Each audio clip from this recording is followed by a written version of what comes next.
welcome to News 12 at 10. I'm Caroline Fletcher. Jeff has the evening off. We're following a story tonight of reports of RV campers being flipped over at a park in Gunter, and that's where News 12's Austin Hedgecoth is live at the scene. He's been following this story. What's going on, Austin? What do we know? Yeah, Caroline, I'm in Gunter right now at the lot where this strong storm blew over from what I can tell, multiple RV units.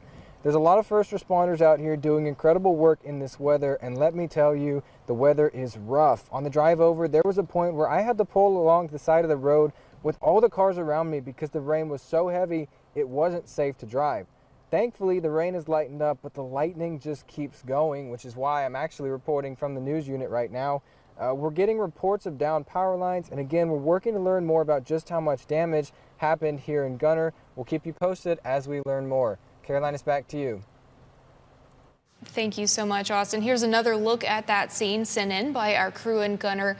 Of course, we will continue following this story, and we'll provide updates early tomorrow on our morning show and, of course, our website, kxii.com.